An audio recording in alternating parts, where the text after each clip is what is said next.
Hello everyone, আশা করি তোমরা খুব ভালো আছো। লাইভ স্টেশনে তোমাদের অনেক অনেক স্বাগত।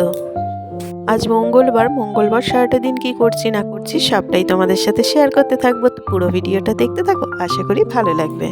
আর ভিডিওর প্রথমেই তোমাদের একটা কথা বলি, তোমরা কিন্তু ভিডিওটা দেখছো, কেমন লাগছে কেউ কিন্তু একটু কমেন্ট করেও জানাচ্ছ না, আর লাইকও দিচ্ছ না। তাই বলছি তোমাদের কাছে অনেক অনেক রিকোয়েস্ট, একটা লাইক দিও। আর কেমন লাগছে ভিডিওটা, কোনো ভুল ত্রুটি হচ্ছে কিনা, ভালো লাগছে কিনা, সবটাই একটা কমেন্ট করে জানিও। দেখো সকালের কাজবাজগুলো কিছুটা হয়ে গেছে, এখন বোচোকে ঘুম থেকে ডেকে তুললাম।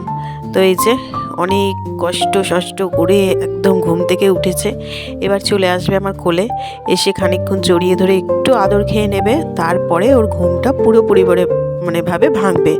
যতক্ষণ সকালবেলা উঠে আমার কাছে একটু আদর না খায় ততক্ষণ ওর ঘুম ঠিক মতন ভাঙেই না। তো এই যে ওর জন্য একটা রুটি করে নিয়ে এসেছি, একটু জ্যাম লাগিয়ে দিয়েছি রুটিটার মধ্যে। তো এটা এবার খাইয়ে নিই, সে কতক্ষণ ধরে খাবে সেটাই হচ্ছে বড় বিষয়। তা অনেক কষ্ট করে খাওয়ানোর পর শেষে এত বেশি কাশ ছিল, দুদিন ধরে কাশিটা অতিরিক্ত হয়েছে, ওষুধ খাওয়াচ্ছি তাও সত্ত্বেও কাশিটা ঠিক মতন সারছে না।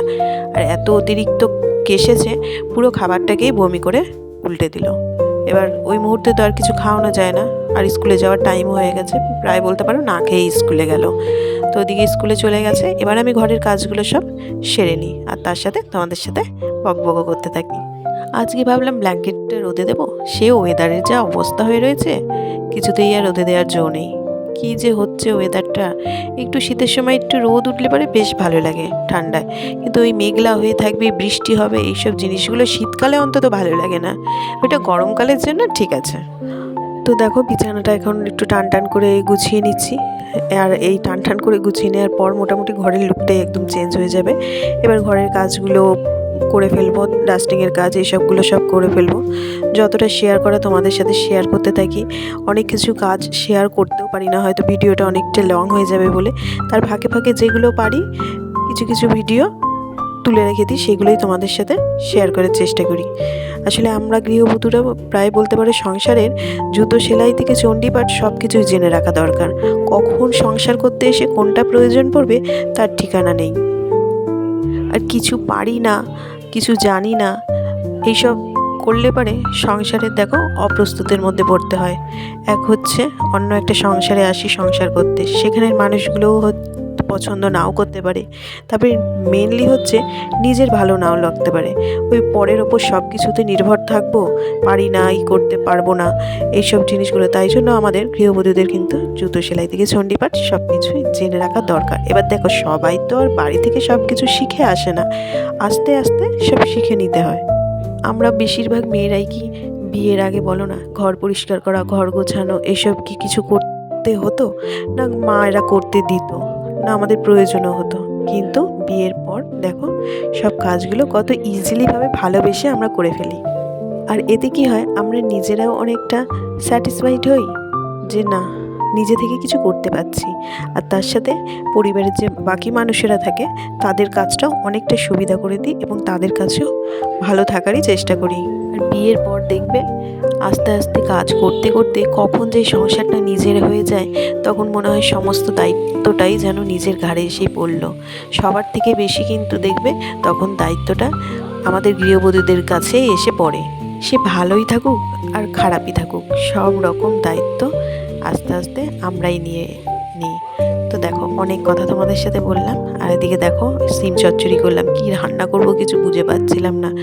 তো ওদিকে একটা বেগুন কেটেছি, দেখছি ভেতরে পোকা, একটু বড় সাইজের বেগুনটা ছিল, তো ওটা আর পোড়া দিতে পারিনি। তো একটা ছোট সাইজের বেগুন পোড়া ছিল, ওটা পোড়া দিয়েছি, তো ওটা মনোজের জন্য হয়ে যাবে। আর নিচে যেটা দেখলে সেটা হচ্ছে মূলো ঘন্ট।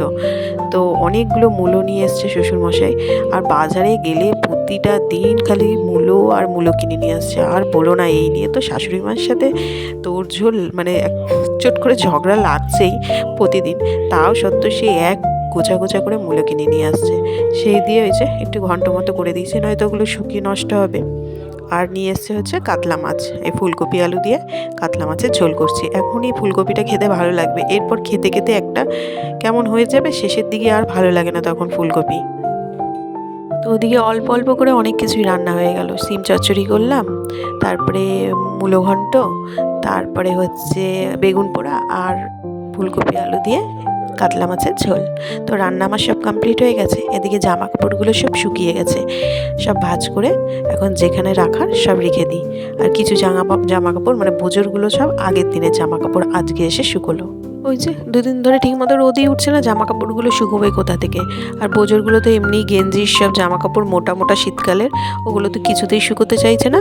কালকে জামা কাপড় কেচে দিয়েছে, আজকে গিয়ে শুকোলো।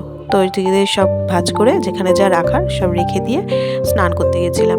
স্নানটা সেরে ফেললাম। এখনও তো বোজো স্কুল থেকে আসেনি, এখনও সময় হয়নি। ওর বাবা স্নান করতে ঢুকেছে, তারপরে বোজোকে আনতে যাবে। বোজোর স্কুল থাকলে পরে আমাদের দুপুরে খাওয়া দাওয়া করতে একটু দেরি হয়ে যায়। তবে এই দেখো খাওয়া দাওয়া এই জাস্ট করে উঠলাম। আর আজকে না আতা নিয়ে এসছে বাজার থেকে, একটা আতা শাশুড়ি মার খেতে ইচ্ছা করেছে, তাই আতার এই দেখো কিছুটা অংশ তো বোজোকে দেবো। ফার্স্ট ট্রাই করবে, ওর আগে আতা খাইনি। অর্ধেকটা শাশুড়ি মা নিয়েছে আর অর্ধেকটা বোজোকে দিয়েছে। আর ওদিকে পেয়ারা রয়েছে, শশা রয়েছে, কমলা লেবু রয়েছে। এখন ভাত খেয়ে এই ফলগুলো দুজনে মিলে খাবো, খেয়ে তারপরে একটু শোবো। তো চলো আজকের মতো ভিডিওটা এখানেই শেষ করছি। যদি ভালো লেগে থাকে অবশ্যই লাইক, শেয়ার অ্যান্ড সাবস্ক্রাইব করে দিও। আর ভিডিওটা কেমন লাগলো অবশ্যই কিন্তু একটা কমেন্ট করে জানিও। প্লিজ একটা কমেন্ট করতে কিন্তু একদম ভুলো না। তো চলো আবারও ফিরে আসছি নতুন কোনো ব্লগের সঙ্গে। ততক্ষণের জন্য টাটা, বাই বাই।